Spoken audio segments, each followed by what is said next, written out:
Welcome students.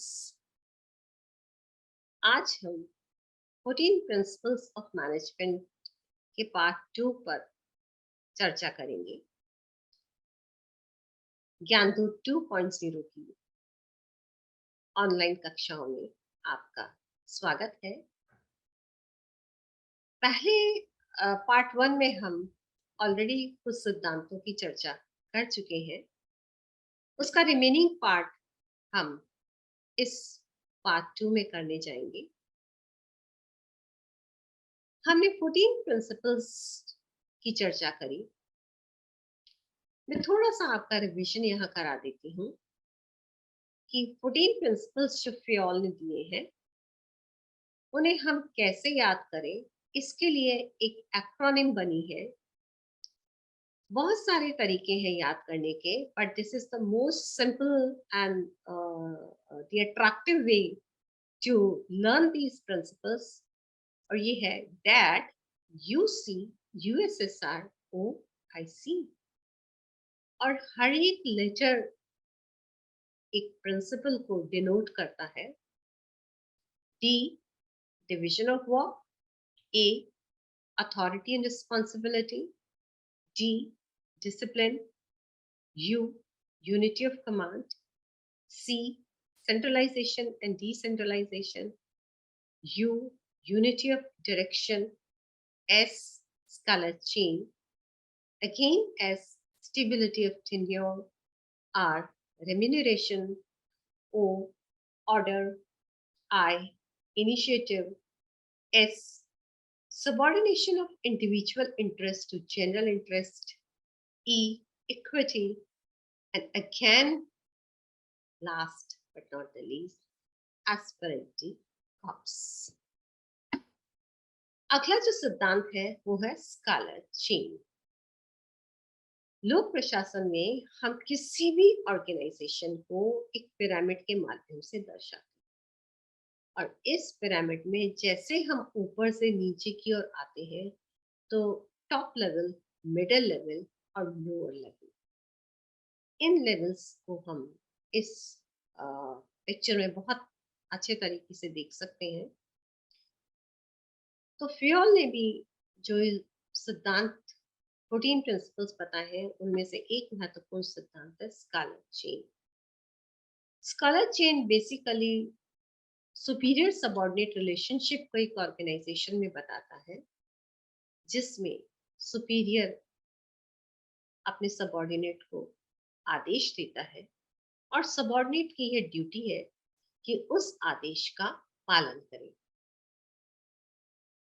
किसी भी organisation में स्कालर चेन इसलिए फॉलो की जाती है ताकि उस ऑर्गेनाइजेशन को well coordinated, well connected and well communicated रखा जाए और हर एक ऑर्डर थ्रू प्रॉपर चैनल से जाता है। यहाँ फ्योल को मैं कोट करते हुए बताना चाहती हूँ, organizations should have a chain of authority and communication that runs from top to bottom and should be followed by managers and subordinates. यानी इस जो स्कालर चेन है उसको दोनों को फॉलो करना है, मैनेजर्स को भी फॉलो करना है और सबऑर्डिनेट्स को भी उसको फॉलो करना है। ये देखिएगा इस पिक्चर में A B C D E F G H I J K L M। जो यहाँ पे वर्ड हमें दिखाई दे रहा है गैंग प्लैंक।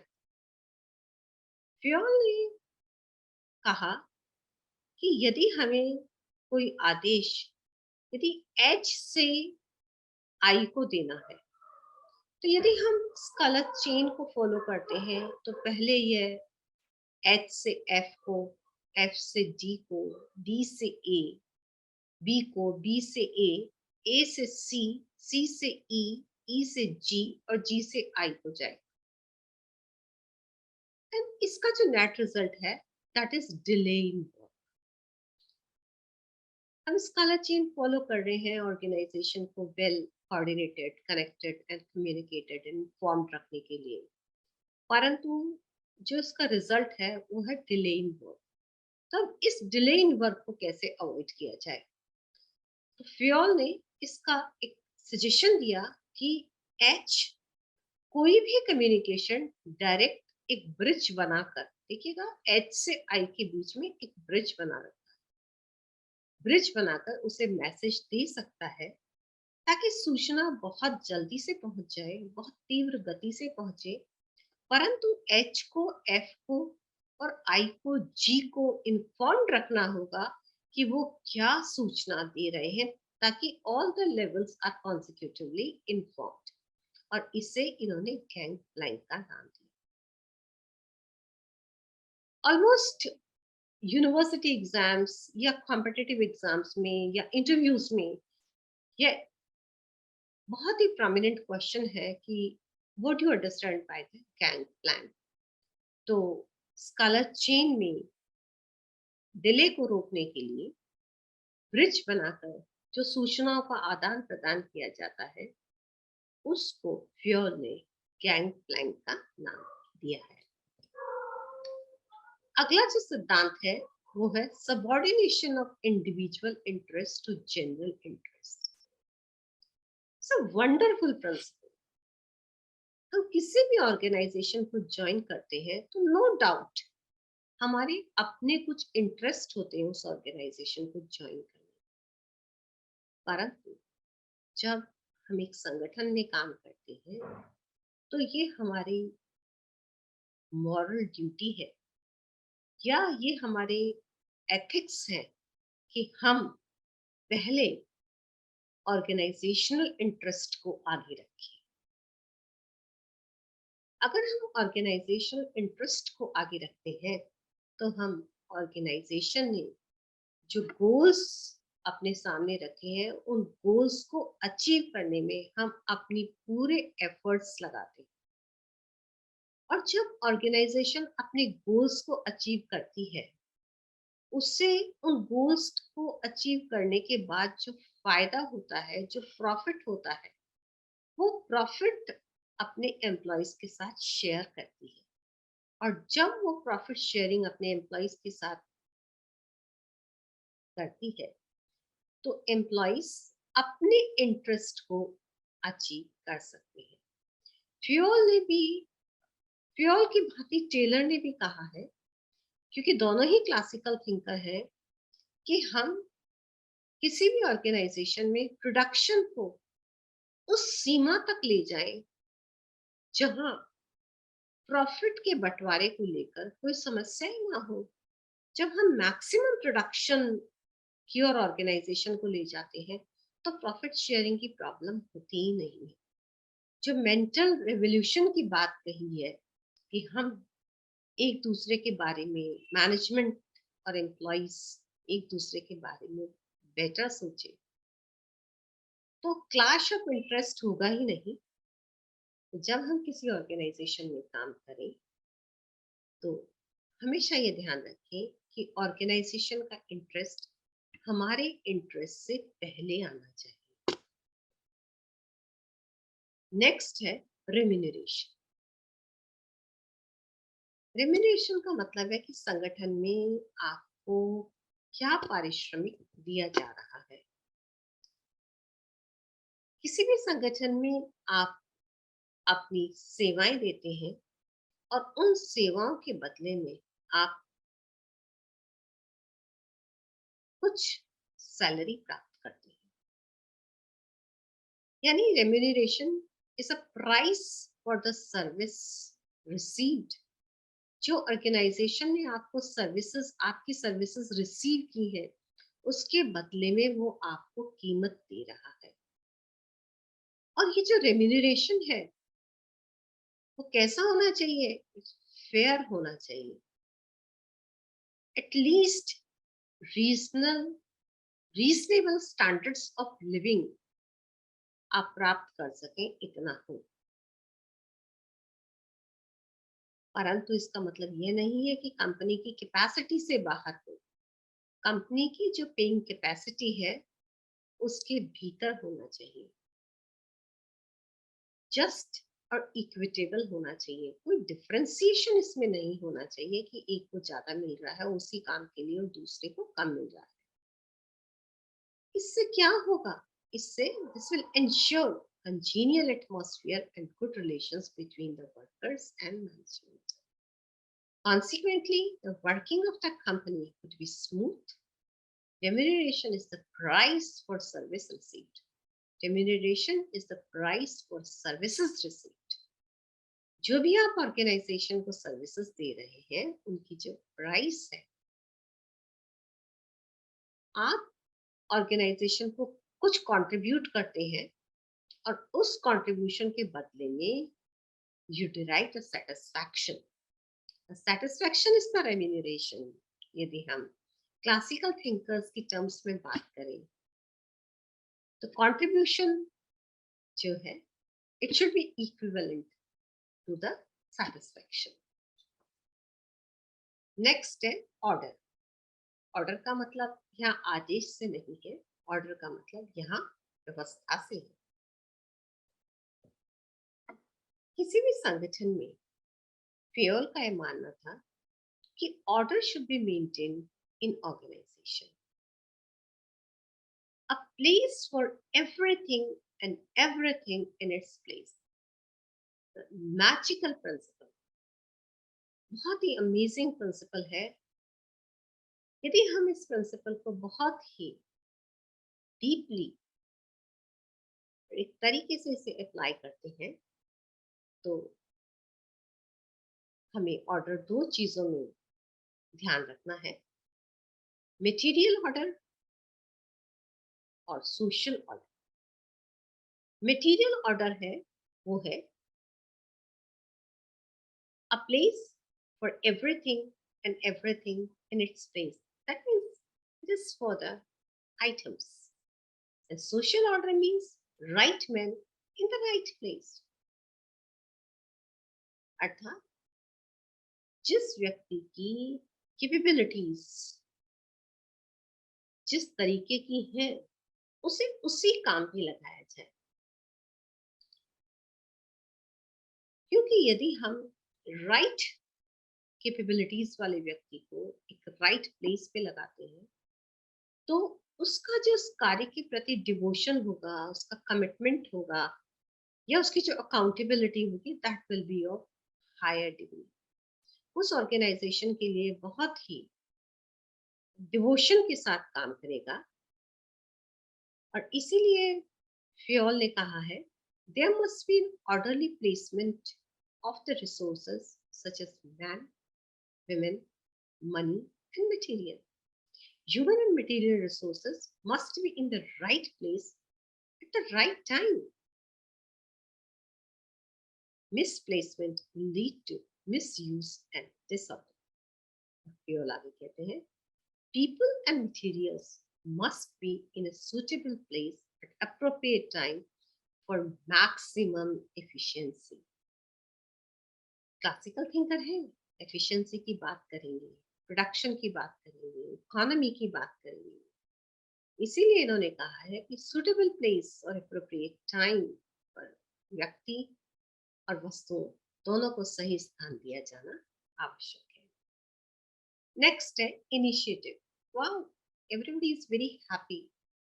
इनिशिएटिव का मतलब है कि आप एक ऑर्गेनाइजेशन में किसी व्यक्ति को अपने मन से किसी कार्य को आरंभ करने के लिए कितनी ऑटोनॉमी दे रहे हो, कितनी फ्रीडम दे रहे हो।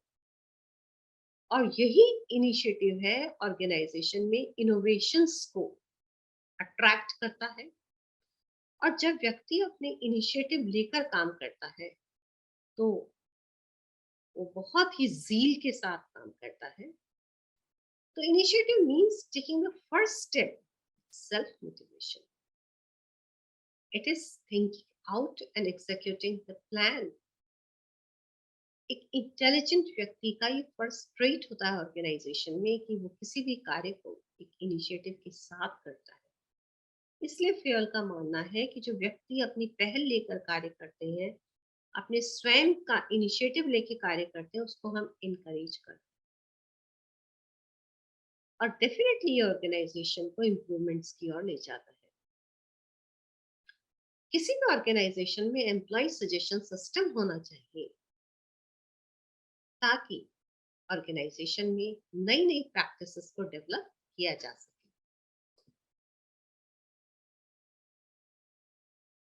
नेक्स्ट है स्टेबिलिटी ऑफ टेन्योर। ये देखिएगा, I quit, I quit, I quit. ये लोग ऑर्गेनाइजेशन छोड़ के जाना चाह रहे हैं, क्यों? क्या रीजन है? यहाँ मैंने टाइटल नहीं डाला है ऊपर, ताकि आपके दिमाग में क्वेश्चन रहे कि ये आई क्विट की बात क्यों हो रही है। बिकॉज ऑर्गेनाइजेशन ने ऐसी कोई पॉलिसी नहीं बनाई है जिसमें स्टेबिलिटी ऑफ टेन्योर को इंश्योर किया जा सके। स्टेबिलिटी ऑफ टेन्योर का मतलब है किसी भी एम्प्लॉय को ऑर्गेनाइजेशन में हम रिटेन करके रख सके, उसको रोक के रख सके। आजकल यदि आपने ऑब्जर्व किया हो तो हम किसी व्यक्ति से मिलते हैं, 6 महीने पहले मिले थे और 6 महीने बाद मिल रहे हैं, तो पता चला भाई पहले वो एक्स ऑर्गेनाइजेशन में था और अब वो वाई ऑर्गेनाइजेशन में आ गया है, and now he is planning for some other organisation. मतलब उसका जो इनस्टेबिलिटी है ऑर्गेनाइजेशन टेन्योर में, देखिएगा वो कैसी है। 6 6 महीने में ऑर्गेनाइजेशन बदल रहा है। क्यों बदल रहा है? Because the perks are not good, there is no promotion policy. शायद उसको बहुत फ्रीडम के साथ, इनिशिएटिव के साथ काम करने को नहीं मिल रहा है। इसीलिए फ्यूल ने कहा है कि किसी भी ऑर्गेनाइजेशन में जो बेसिक एक प्रिंसिपल है वो है कि स्टेबिलिटी ऑफ टेन्योर का इंश्योर किया जाए। कंपनी की पॉलिसीज, ऑर्गेनाइजेशन की पॉलिसीज इस प्रकार की हो कि व्यक्ति लंबे समय तक उसमें रहे या उस ऑर्गेनाइजेशन में एज अ करियर उसे अपनाए। हमने देखा फ्यूल एक ही ऑर्गेनाइजेशन में बहुत लंबे समय तक काम करे और अंत में उन्होंने एक कंसल्टेंट की तरह काम किया और कंपनी को किस प्रकार से बैंकरप्ट की पोजीशन से एक फाइनेंशियल सक्सेस की ओर लेके गए। नेक्स्ट जो प्रिंसिपल है उन्होंने कहा है equity. I mean, this is a wonderful picture of equity. This is to my left side, this is equality, and to my right side is the equity. And what is equity? Good sense and experience are needed to ensure fairness to all the employees. हम सबके साथ fair treatment करें और सबको हम जहां तक संभव हो बिना किसी बायस के हम ऑर्गेनाइजेशन में अपने एम्प्लॉइज को ट्रीट करें। और ये this principle emphasises kindliness and justice in behavior of managers towards their workers. मैं वापस से इस चीज को स्ट्रेस कर रही हूँ कि ये जो प्रिंसिपल है वो काइंडलीनेस एंड जस्टिस मैनेजर्स का अपने वर्कर्स के प्रति होना बहुत जरूरी है। यदि इक्विटी का प्रिंसिपल किसी ऑर्गेनाइजेशन में फॉलो किया जाता है तो वर्कर्स भी वहाँ बहुत लॉयल्टी और डिवोशन के साथ काम करते हैं। और जो अंत में 14th प्रिंसिपल है फ्यूल का, वो है esprit corps. It is a French word. Look, everybody is so happy. They are working in a united way. That is feeling of brotherhood. Esprit de corps is a French word जिसका मतलब है unity has strength और union is strength. ये किसी organisation में आप काम करते हो तो आपको बड़े यूनाइटेड तरीके से काम करना है। आप में एक feeling of pride and mutual loyalty among the members होनी बहुत जरूरी है। ये आपको एक संगठन में जोड़े रखता है।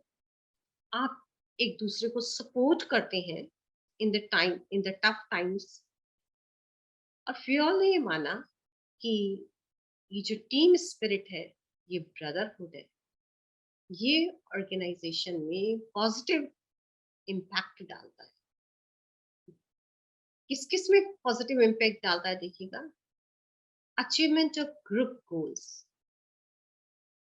Development of team spirit, high moral of employees, cooperation and coordination in the organization। ये जो 14 प्रिंसिपल्स हैं जिन्हें हमने दो पार्ट में देखा है, ये 14 प्रिंसिपल्स किसी भी ऑर्गेनाइजेशन में, चाहे ये सिद्धांत 1916 में दिए गए थे, but even after 100 years these principles are very relevant, not only in the private organizations or the government organization, but in our personality also. These principles transform your way of looking at a phenomena, and you become a better administrator, a better manager। और जो फियोल ने कहा है, there is no science, separate science for the private sector or the public sector. There is only one science, that is an administrative science। So these are the sources. You can go deep into this theory, and thank you for being in both the videos with me. Thank you very much.